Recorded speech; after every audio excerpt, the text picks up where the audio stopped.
Telugu Desam media, Telugu Desam social మీడియాకే ఒక ఆయుధం దొరుకుతది. ఏంటయ్యా అంటే, మనిషికి దెబ్బ తగిలినా, మనిషికి ఏదన్నా జరిగినా దాని పట్ల సానుభూతి చూపించడం సహజమైన పరిణామం. ఇదివరకు చంద్రబాబు నాయుడికి అలిపిరిలో కరెక్ట్‌గా ఎలక్షన్స్ అప్పుడే, ప్రచారం అప్పుడే గదా! తిరుపతి ఎళ్ళినప్పుడే గదా! బంధుపాత్ర పేలింది. అప్పుడు ఆహ్, చంద్ర రాజశేఖర్ రెడ్డి మంచి హవా. వాస్తవంగా చెప్పాలంటే ఎలక్షన్స్‌లో పాదయాత్ర చేసిన టెంపోలో ఉన్నాడు. అట్లాంటిదంటే తనని దెబ్బతీయడానికి చంద్రబాబు నాయుడు ఇట్లాగా తనకి తాను ఏపించుకున్నాడని చెప్పలా. పరిగెత్తుకుంటూ తిరుపతి వెళ్లారు.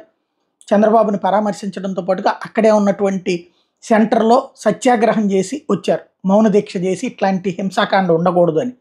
ఆ తర్వాత నిజంగా అసలు ఆ హింసాకాండ చేసే నక్సలైట్లనే మాక్సిమం నాశనం చేసి పెట్టింది చంద్రబాబు, ఇదే రాజశేఖర రెడ్డి. చంద్రబాబు వల్ల కాలేదది. వాళ్ళని నాశనం చేసింది భారీ ఎత్తున రాజశేఖర రెడ్డి. అలాంటి అంటే ఆ ఇన్సిడెంట్ తర్వాత కూడా ఎప్పుడు కూడా తనను తాను ఏయించుకున్నాడు చంద్రబాబు నాయుడు అని చెప్పలేదు రాజశేఖర రెడ్డి.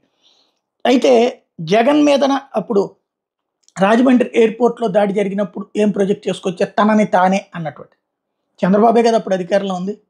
మరి అప్పుడే తీసుకెళ్ళి జగన్ అరెస్ట్ చేయొచ్చు కదా! నాటకం ఆడుతున్నారు అంటూ ఈవెన్ డీజీపీ దగ్గర నుంచి అందరితో స్టేట్మెంట్లు ఇప్పించడం ఇదంతా అయిపోయింది. సీన్ కట్ చేస్తే ప్రజలు నమ్మలేదు అది. అధికారంలోకి వచ్చాడు. అప్పటి నుంచి కూడా కోడికత్తితో వచ్చాడు, కోడికత్తితో వచ్చాడని చెప్పుకుంటూ వచ్చారు. అది ప్రజలకి కొంచెం అసహ్యం వేసింది. అసహ్యమే తర్వాత స్థానిక ఎన్నికల్లో గాని అన్నిట్లో కూడా దెబ్బతీసింది. ఇప్పుడు మళ్ళీ జగన్ మీద రాయి దాడి జరిగినటువంటి సందర్భంలో మళ్ళీ అదే నేరేషన్ బిగిన్ చేశారు. ఏది అతడు సినిమా టైప్‌లో చూపెట్టి ఏది కరెక్ట్‌గా దాడి చేయించుకున్నాడు తనే. చీకట్లో నుంచి ఒక వ్యక్తి రాయేసి తనను తాను నిరూపించి ఇప్పుడు మొన్న చెప్పుకు సంబంధించి తెలుగుదేశం వాళ్ళే విజువల్ చూపించారు. ప్రొజెక్ట్ చేశారు. మరి ఆ చెప్పు తర్వాత ఏమైంది? ఇప్పుడు రాయి ఎట్లా పట్టుకుంటారు?